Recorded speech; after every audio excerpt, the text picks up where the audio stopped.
Hello, bachcho. Let's read the question. The question is saying the interval between the infection and the appearance of a disease is known as option A inoculation, B में है penetration, C में है infection period, D में है incubation period. तो आइए देखते हैं हम इसका की कंसेप्ट. तो अगर हम बात करें इसके की कंसेप्ट की, तो इसका की कंसेप्ट हो जाएगा पैथोजन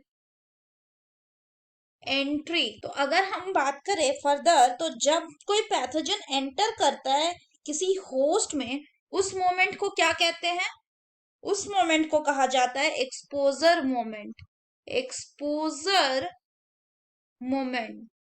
नेक्स्ट बात करें कि नेक्स्ट में क्या होता है. नेक्स्ट में वो जो पैथोजन होता है वो मल्टीप्लाई करता था. पैथोजन विल मल्टीप्लाई, और इससे क्या होगा कि जो होस्ट का इम्यून सिस्टम होगा, host immune system will response. Host immune system will response. इसको क्या बोलते हैं? ये स्टार्ट हो गया किसको? So this is the start of the infection process, यानी ये इन्फेक्शन फेज हो गया. इसके बाद आता है क्या? इसके बाद आएगा कि लैटेंट पीरियड. Latent period. तो लैटेंट पीरियड क्या हो जाएगा? So it is the period between, it is the period between exposure and infection.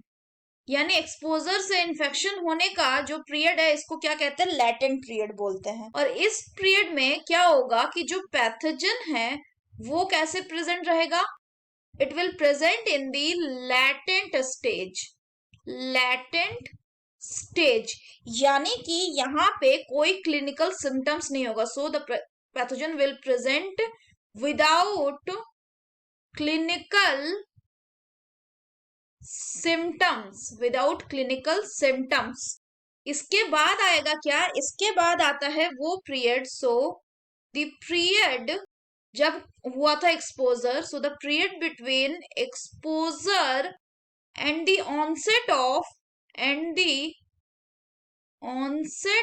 Of clinical symptoms. Clinical symptoms, इस पीरियड को क्या कहते हैं? इस पीरियड को कहा जाता है आपका incubation period. Incubation period. So the correct option will be option D, that is incubation period. Inoculation मतलब क्या होता है? अगर हम माइक्रोबायोलॉजी की बात करें तो माइक्रोबायोलॉजी में इनोकुलेशन जो टर्म होता है उसका मतलब होता है कि माइक्रोब्स को इंट्रोड्यूस करना किसी कल्चरल मीडिया में ताकि वो रिप्रोड्यूस कर सके. पेनिट्रेशन मतलब एंट्री, पेनिट्रेट करना किसी भी चीज को. और इन्फेक्शन पीरियड तो हमने डिस्क्राइब कर ही लिया. So that's all for the question बच्चों. Hope you understood it well. Best of luck.